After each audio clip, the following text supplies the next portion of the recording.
Today's show is sponsored by the ABV Barrel Shop.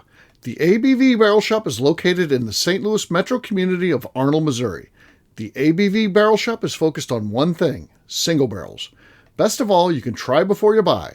Head over to abvbarrelshop.com to sign up for their email and text distribution so you know what they have in stock, what classes are coming up, and who from the industry may be coming in to visit. The ABV Barrel Shop. It's where single barrels live. We're also sponsored by the Bar to Go. The Bar to Go offers traveling minibars that are no bigger than a small purse or toiletry bag. Best of all, they are fully customizable so you can create the perfect piece that is unique for you. If you own your own business, what a fun and unique way to promote what you do. Check them out online at thebar2go.com. That is the number 2 in the Bar to Go. If you have wholesale questions, call my friend Isabel Clark at 504-481-1297. Finally, we are sponsored by the Neely Family Distillery. NFD is a family-owned business that keeps ringing up awards in the spirits world. Head to Sparta, Kentucky to experience the family history, award-winning spirits, and meet the Neely family. Check them out online at neelyfamilydistillery.com. Now, on to the show. Let's drink!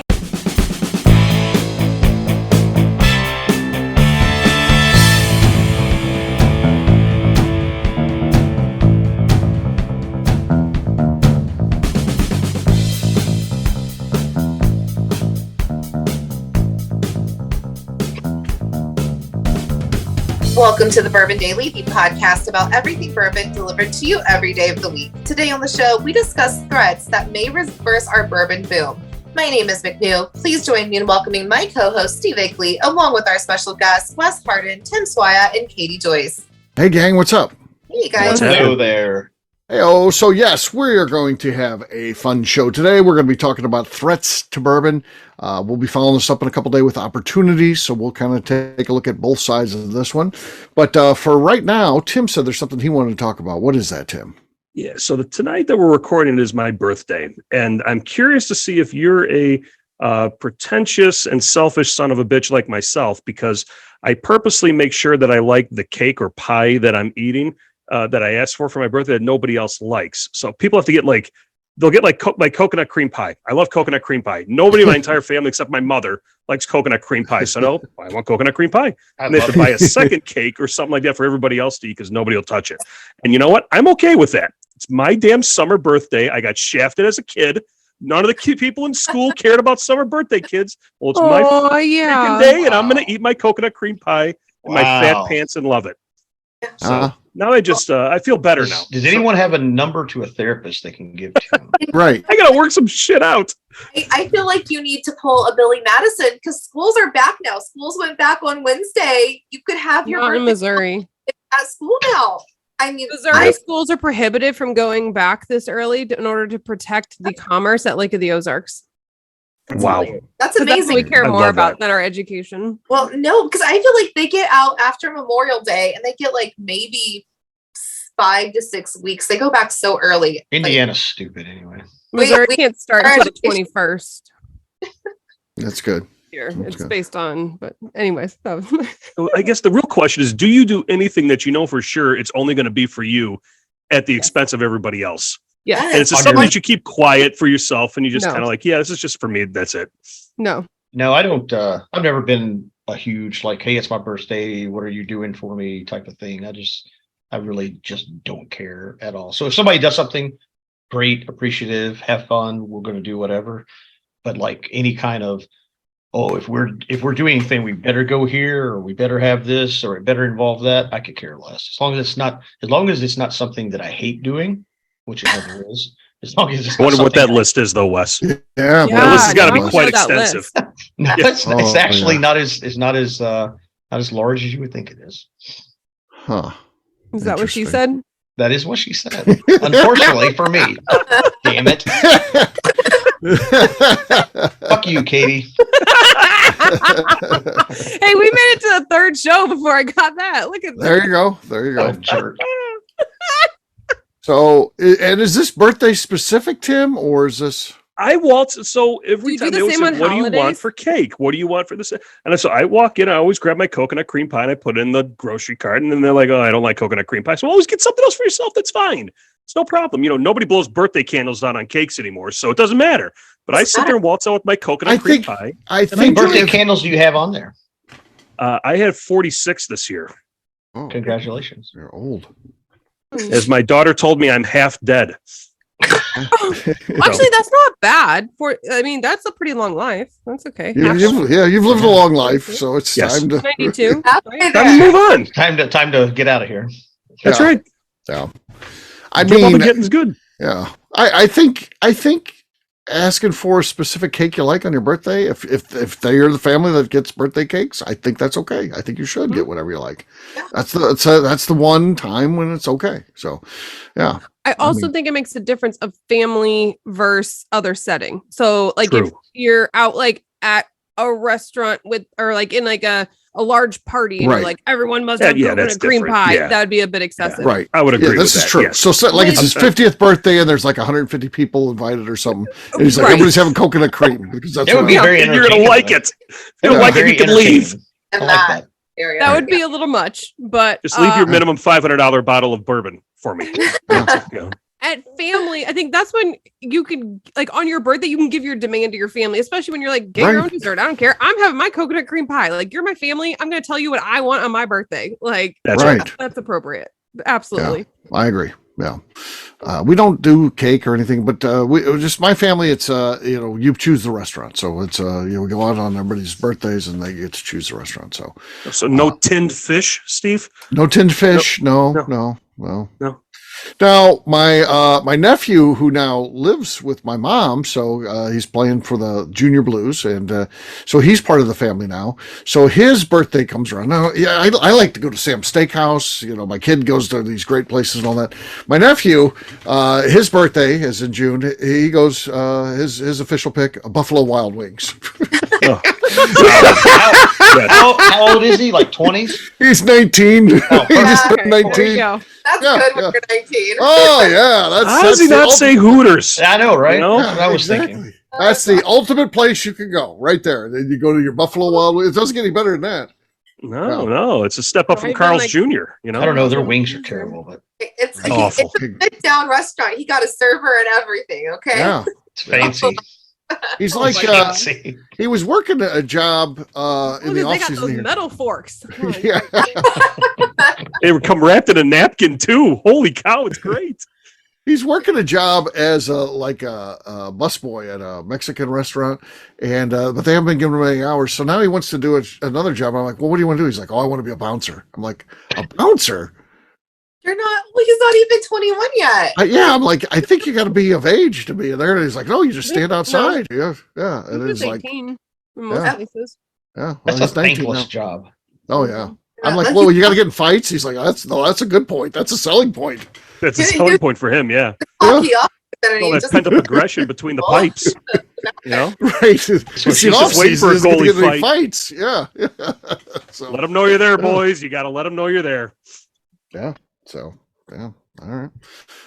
think- Anybody else want to win on the You question know, of the day? I agree with everybody. It's your day. You should get what you want. Oh But my I feel like God, that yeah, every but day. you- I Oh, feel like yeah. an adult with a job. I'm paying for it. I'm getting what I want anyway. So do So- whatever. With It does those of my have to. family, I do that for every holiday. Like, I insist, like, on Thanksgiving, there better be pumpkin pie. On this holiday, there better be that's like usually dessert related in the most part. So like on 4th of July, if we're getting together, there better be an apple or a cherry pie. Like, I insist on certain things at every holiday. Very As well. American of you. Okay. No, Well, I Katie- agree, Katie. I do agree because I do this for like my mom's Halloween party or Christmas. She's like, Eric wants this. What do you want? I'm like, I want that. And my mom's such an angel. She accommodates to both of us. She doesn't have to. She does. And I just love her for it. Aw. Katie, have you heard that Demetrius Kane now has hams hanging in his rick house, and they're going to be available for sale, and you pick them up Thanksgiving morning, and he's doing breakfast for everybody that bought a ham, and then you pick up your ham, and then you take it back for dinner that evening or something. Yeah. I That's might awesome. stay in town for Thanksgiving this Oh, year. I'm fired up about this.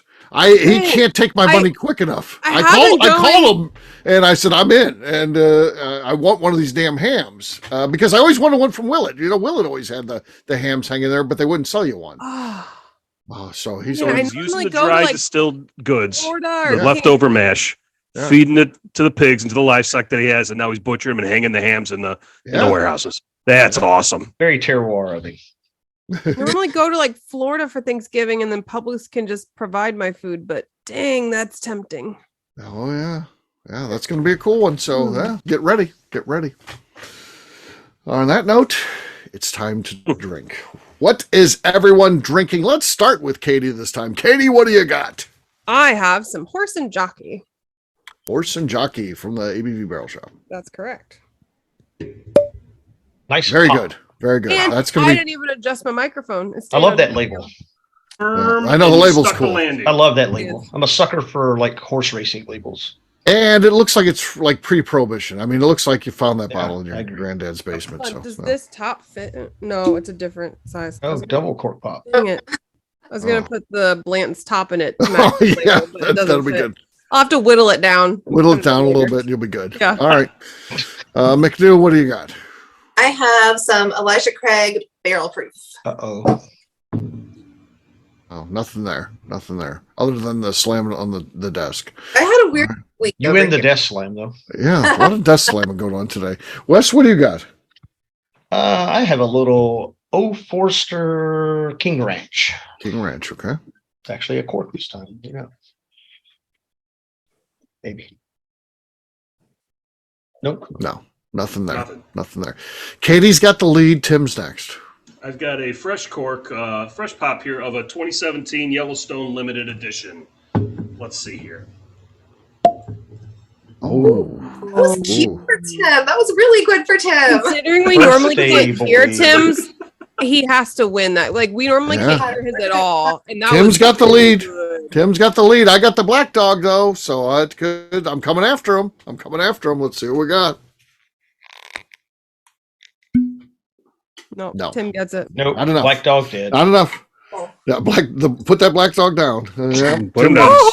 Cheers. Oh, Oh, Yeah, yeah. I announced that if I I lose, I'm I killing the believe black the black dog. dog was Champions. mishandled. no. It's- My birthday. friends, It's not the dog's fault. It's the handler's fault. It's Will. mishandled. Put Steve down. it to the end. Steve, we hardly knew ye.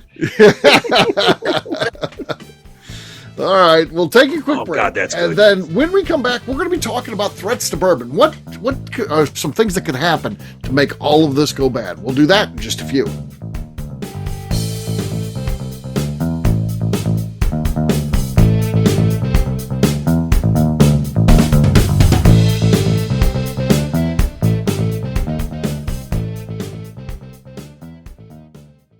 Okay, let's talk about the people that make these shows happen. First up is the Stave and Thief Society. Via their in-person class at Moonshine University in Louisville, Kentucky, the Stave and Thief Society is the place where you, a bourbon enthusiast, can expand your knowledge and emerge an executive bourbon steward. In 2017, I completed my executive bourbon steward certification. It's the most comprehensive bourbon certification available and connects you with an expansive network of bourbon enthusiasts and professionals. Check out the full listing of in-person and online certifications and join the society today by enrolling at staveandthief.com. We're also sponsored by the ABV Barrel Shop. The ABV Barrel Shop focuses exclusively on barrel picks.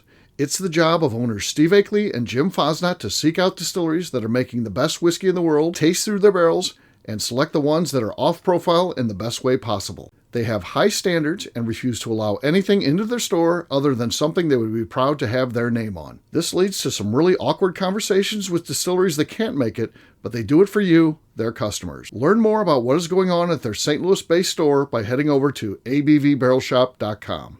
Last but not least, we are sponsored by Neely Family Distillery. Royce Neely is the 11th generation distiller in one of America's oldest distilling families. A visit to Neely Family Distillery takes you through family history, where you can see all the artifacts and newspaper clippings through the years from this family that started distilling in America after James Neely arrived from Northern Ireland in 1740. Today, Royce Neely and his team are crafting some of the best spirits in America. Their bourbon and absinthe offerings keep winning top honors in spirits competitions. Recently, their absinthe made history as the first platinum winner in the absinthe category at the San Francisco Spirits Competition. Neely Family Distillery is definitely a bucket list destination if you are a bourbon fan. Learn more about their spirit offerings, visiting their facility, and the wards they have collected over at NeelyFamilyDistillery.com.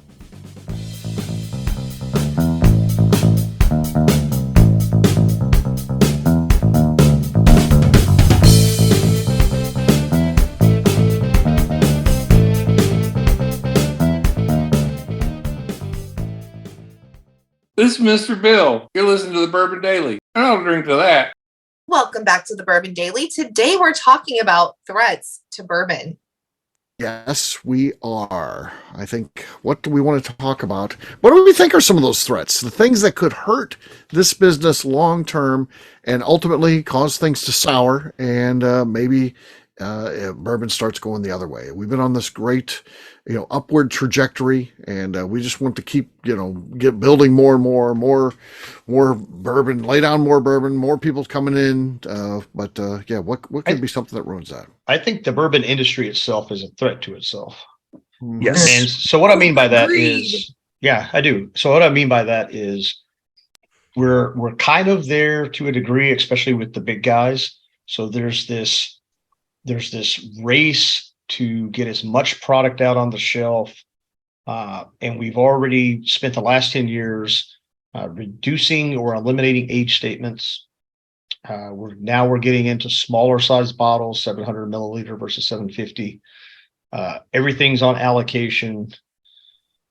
Keep naming it. It's like we're finding more and more ways to alienate the industry, to make everything unaccessible, and to some degree, I think a lot of the big companies are trying so hard to expand overseas, which from a company standpoint is what they should do. But if you remember, this industry historically has been cyclical. And so we remember prior to Prohibition, bourbon, rye, bourbon, rye, bourbon, rye, go. Prohibition crippled the industry. Came back out mid 40s all the way to the late 60s.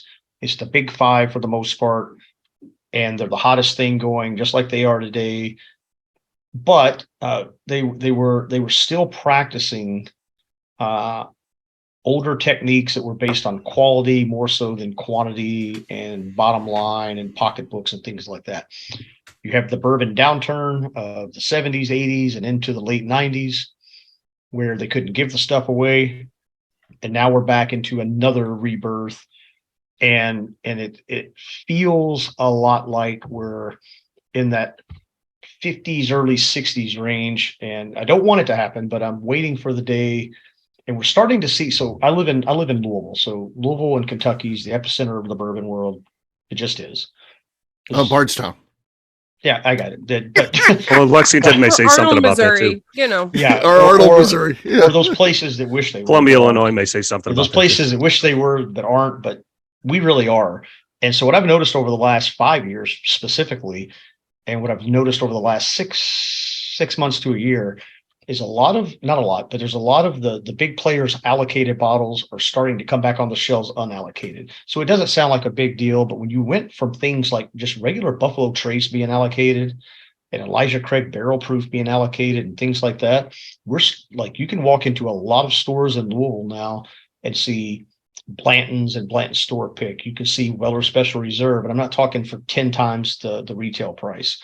You're starting to see Elijah Craig Barrel Proof, Elijah Craig Toasted. You're starting to see some of the indicators that everything that they've been laying down for the last 5 or 6 years and huge quantities, you're starting to see it on the shelves in the hotbed area, which means you're really going to see it on the shelves in the outlying areas.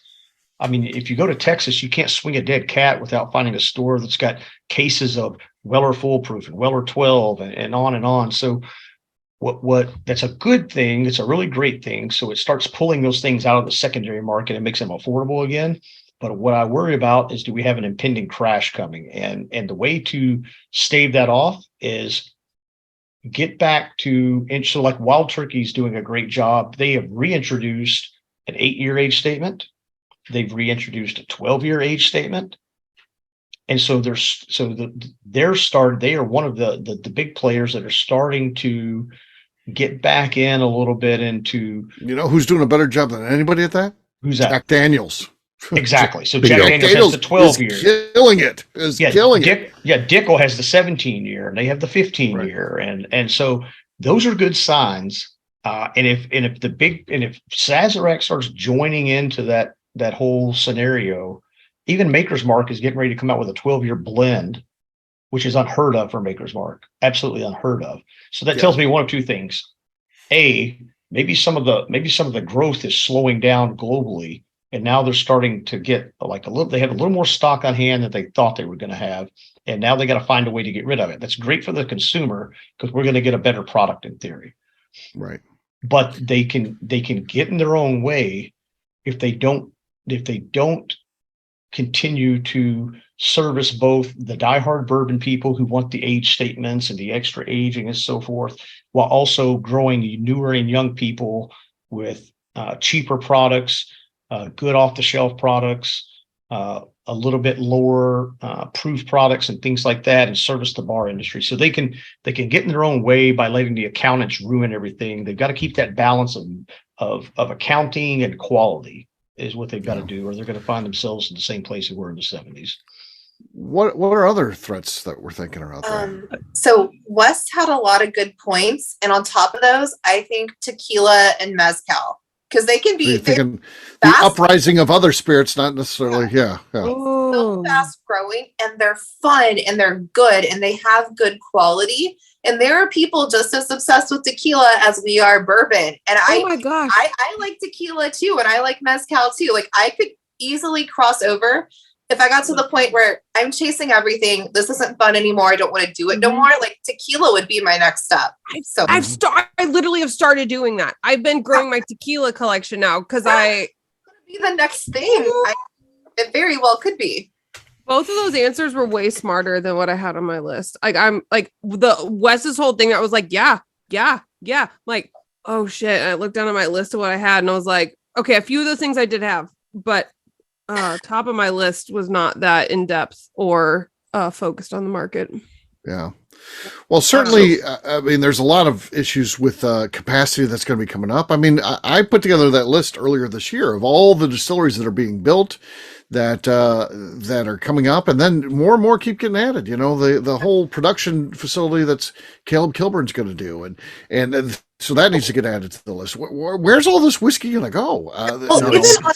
Saturation. Where are barrels coming from? Because they have to be new barrels, and that's why I think other spirits are going to maybe take the lead. That makes sense. Can't just make new trees grow overnight. That takes time. But we're producing so much bourbon. What are we going to be putting in it in a couple of years? So, well, the ESG part of this is a little.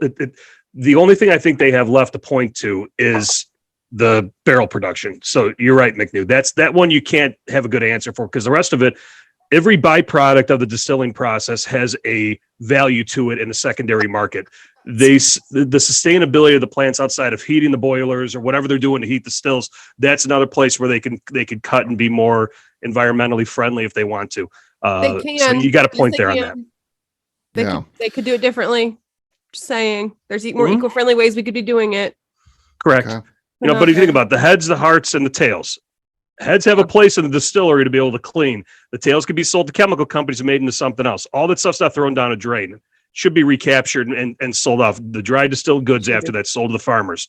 Everything else is pretty much outside of the water that's being used. There's some things that can always be done better, to your point, Katie, but you have to have the investment dollars to do it and have the opportunity cost to prove you, to force you into that process. I think honestly, it comes out of saturation of product.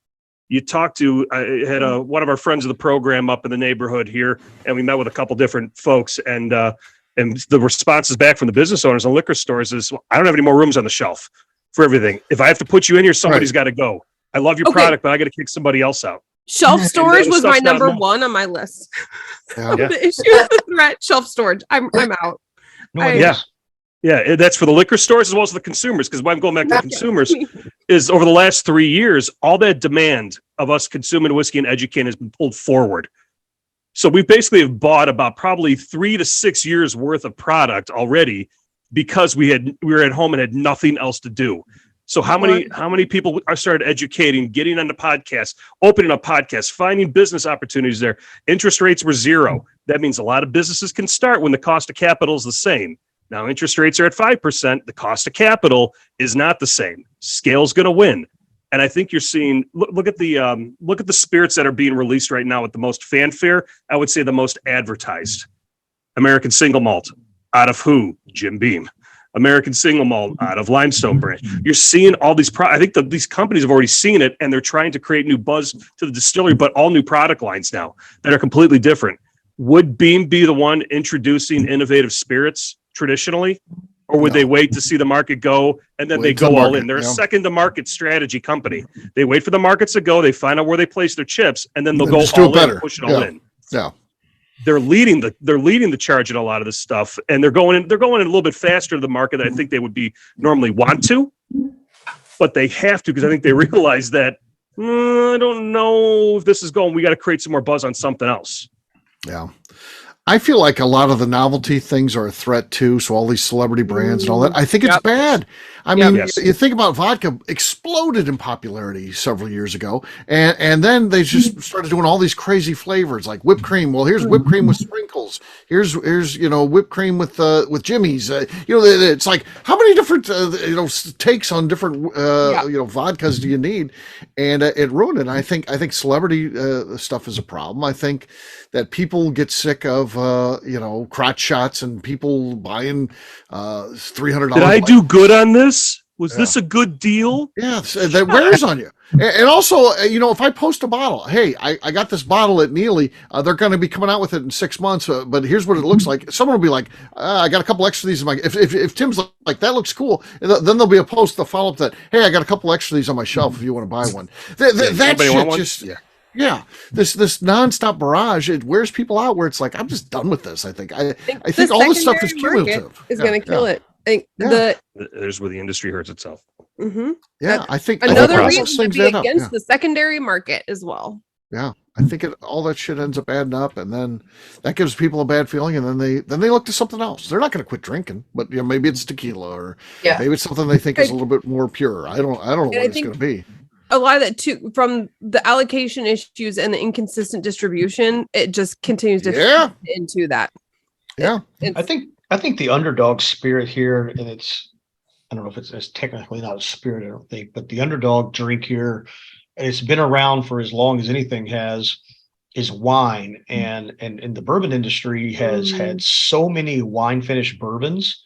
Yep. I personally know a lot of people who were not even wine drinkers, and they've had enough of the different wine finished cask bourbons where they became interested in wine. And what they found out was, drinking bourbon, whether it's one pour or 5 pours or whatever, drinking bourbon of any kind of proof over really 80 or 86 every single day for years on years, that's a hard road to haul. Like, I don't care who you are, you can be the biggest badass drinker there is. And so people need something different. And a big group of friends that I have who were knees deep into the bourbon world, and they were shells full of bourbon and so forth. They're drinking their bourbon off on occasions, and they're not refilling, and what they're drinking on a nightly basis at dinner or after dinner. And when they go out, the other thing you run into, you go to, not all bars, but you go to a lot of restaurants, nice restaurants and bars that have a bourbon option. The pour prices are unbelievably expensive. Right. Most places, not all places, but most places. So if I've got everything on the shelf at home, not everything, but if I've got a large portion of everything on the shelf at home, or I can go to Bourbon's Bistro, I can go to Cox and Evergreens, I can go to my local place where I know somebody and they're going to give me a fair pour. Why in the bleep would I pay $50 for a half ounce of an allocated bourbon when I'm at a restaurant when I can pay $9 and get a glass full of a wine that it's or 15 bottle or the entire bottle, and then you can. Wine, obviously you can get drunk off of anything if you drink it for long enough, but wine it's a lot more refreshing, actually, depending on what you're drinking. it's something that's more sessionable.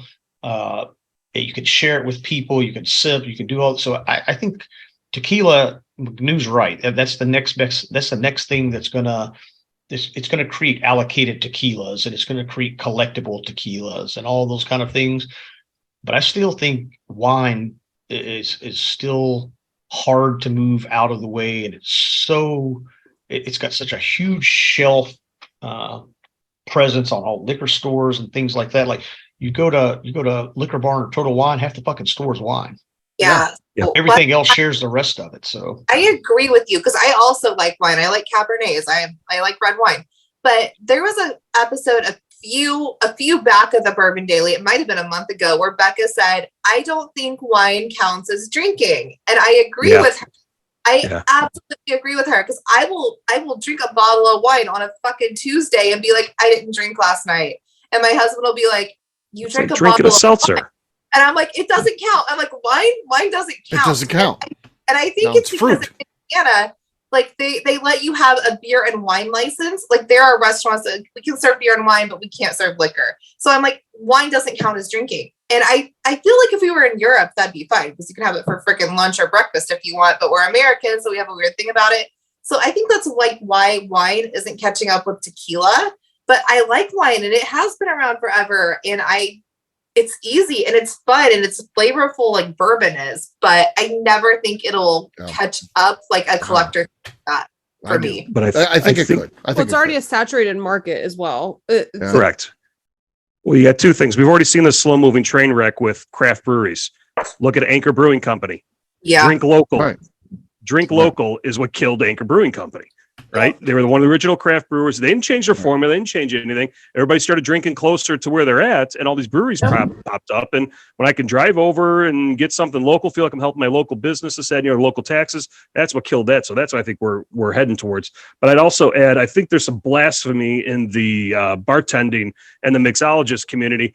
A old-fashioned is with whiskey, not an old-fashioned with tequila. That is a different drink when you're adding tequila. If we continue to claim bourbon or rye recipe cocktails and substituting tequila, it doesn't matter what you put in there anymore. That also dilutes I think the heritage and the history of the cocktail doesn't do it right for the cocktail. I mean, how many people say, I'll have a mezcal old fashioned?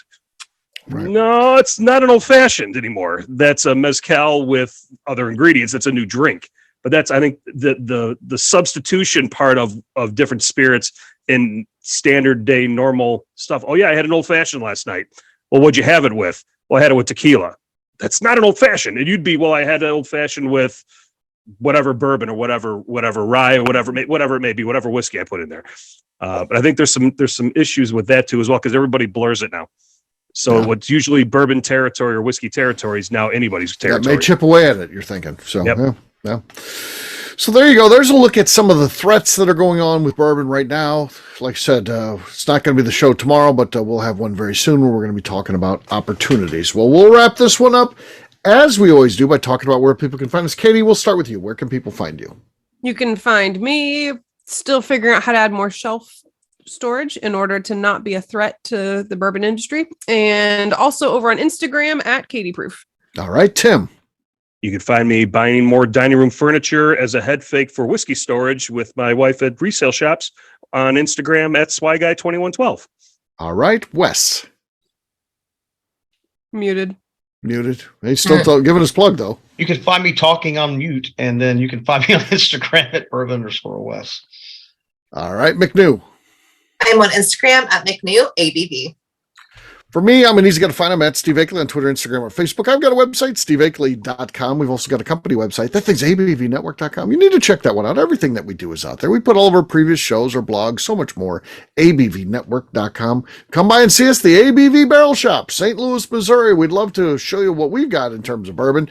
We do educational classes and things like that. We're trying to keep the interest up in bourbon, so check us out at abvbarrelshop.com. McNew, anything else to say before we get out of here? I would like to remind the audience to please give us a 5-star review. And that includes comments. It helps new people find the show, which is very important to us. And if you like what we're doing, we ask you please visit our Patreon page at patreon.com/the ABV Network. She froze up there on us. She did a Mitch McConnell. Yeah. Paused for dramatic effect. I Yeah. feel like a Dramatic robot. effect. You had me on my edge of my seat. Yeah. I wonder All if right, we on switch that from note- 5-star reviews to 6-star reviews. Yeah, that'd be nice. We'll Yes. have a brand new show for you tomorrow. Looking forward to that. Until then, take care, everybody. See ya. Bye. See ya. Bye-bye. Bye, Gene. What did we just do? Peace.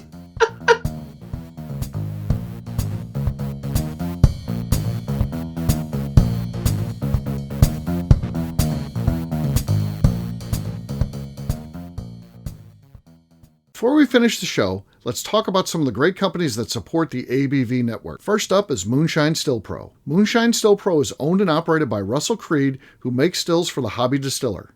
He offers a one-stop shop for everything the at-home distiller needs. Whether it's a small, experimental stovetop still or something bigger you run outside, he has the still or parts you would have difficulty fabricating yourself if you were trying to build a DIY still project. Additionally, he has resources to assist in creating unique distilled spirits, including heirloom grains, barrels for aging, and recipes. Check out Russell's company online at moonshinestillpro.com. Finally, I have a question for you. Have you ever boxed a bear? Of course not. That'd be silly. Bears really don't follow the rules, so shots in the back of the head, punches to the nuts, and scrums after the bell would be the norm. A better idea would be to enjoy Boxing Bear Whiskey, a brand crafted by Nobleton's Distilling House in Union, Missouri, and sold exclusively at the ABV Barrel Shop in suburban St. Louis. This is a popular offering that sells out quickly, but when you're in town, stop by the ABV Barrel Shop and see if they have it in stock. Better yet, sign up for their email and text distribution over at abvbarrelshop.com and you'll know exactly when it is in stock. This is Steve Akeley, owner of the ABV Network, signing off. We thank you for listening to our programming and truly appreciate your support. The Bourbon Daily is part of the ABV Network. For more information or to become a sponsor, please visit abvnetwork.com. Thanks for listening and cheers. This has been a Steve Akeley production.